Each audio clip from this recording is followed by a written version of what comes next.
aí, fanático vascaíno, fanática vascaína, que alegria encontrar você aqui. Chega deixando o seu like, mãozinha que tá aqui embaixo, já comenta a tua expectativa, porque sábado a bola vai voltar a rolar. Vai dizer que você não tá com saudades de acompanhar o nosso time em campo, chega de ficar falando dos outros na roda de amigos. Nós queremos comentar sobre a nossa paixão. Então, comenta aqui e já se inscreve no canal. E esse mês a gente vai crescer muito. Bom, eu falava sobre a saudade que nós estamos do Vasco da Gama. E aí eu quero dividir esse bate-papo com você, torcedor. Restam 6 dias, né? 5 dias de preparação, de segunda a sexta. Sábado já tem um jogo com o Botafogo. Ontem eu fiz um vídeo, algumas pessoas não entenderam, né? Pô, o time tá sem jogar, vai reclamar que tem maratona. Eu não falei que tem que reclamar, pelo contrário, eu sou a favor de jogar domingo, quarta, é que é bom pra cacete. O jogo é maneiro, ficar sem jogar é um saco. Mas isso tem desgaste. Claro que tem consequência, tem lesão. Infelizmente, esse é o esporte de alto rendimento. Se você não está habituado a lidar com esporte de alto rendimento, procure estudar, procure entender.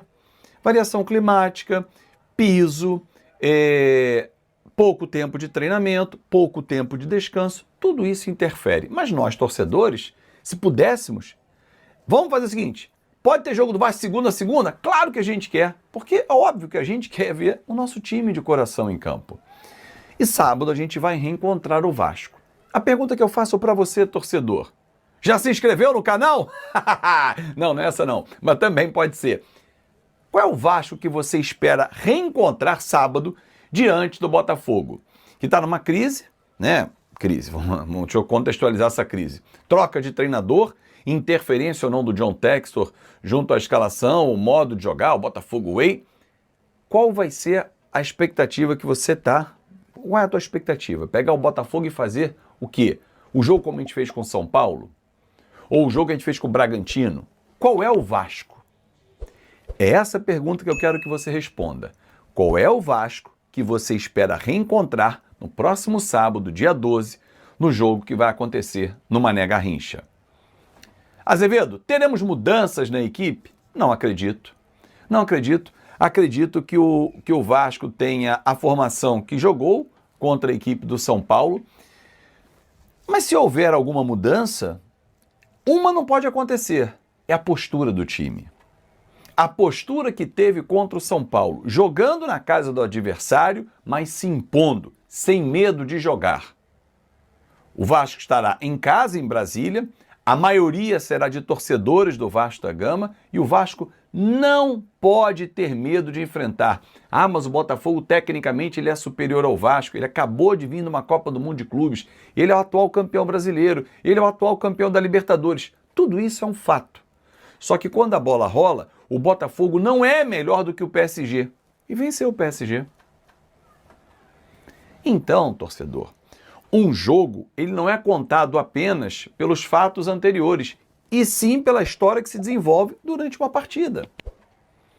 É óbvio que nós vamos pegar os fatos, vamos nos agarrar a momentos. Então vamos pegar a estatística. Vasco e Botafogo é a maior diferença no Rio de Janeiro, dos clássicos. Então o Vasco é favorito, pronto. Não é assim.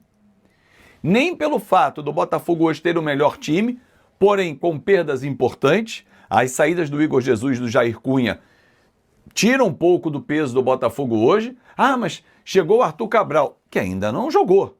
O que se espera dele? Ele vai jogar, porque ele é muito bom atacante. Vem do Benfica. Mas o Caio Pantaleão, você conhece? Que é quem vai entrar na vaga do Jair? Não. O Jair estava certinho ali jogando com o Alexander Barbosa. Óbvio, de novo, que tecnicamente e o momento do Botafogo, eles são superiores. Mas não significa que vão vencer. Se o Vasco tiver a postura do jogo com o São Paulo, se o Vasco tiver a disposição que teve, e se as peças renderam o que renderam contra o São Paulo, meu amigo, vai ser um grande jogo no próximo sábado às 6h30 e nós vamos narrar o jogo. Não tem a menor dúvida.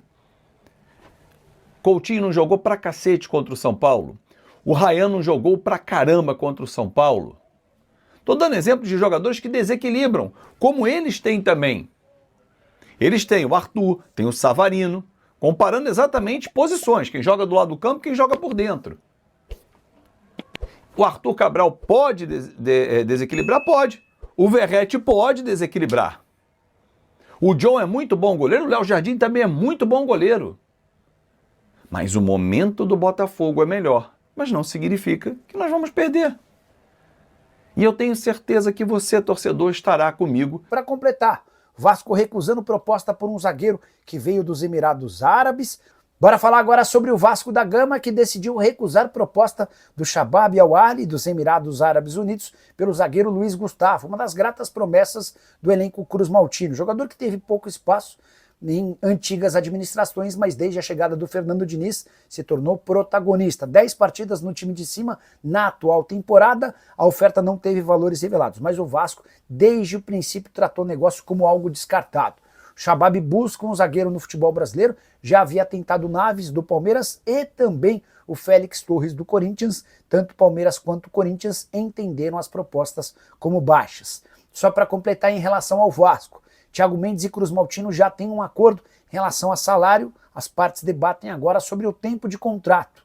O Vasco tentando oferecer um contrato não tão longo e o volante que está livre no mercado depois de deixar o Al-Rayyan sonhando com um contrato de pelo menos ou até pelo menos dezembro de 2027.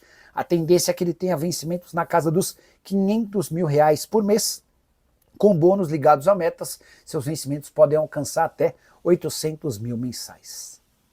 E aí pessoal, beleza?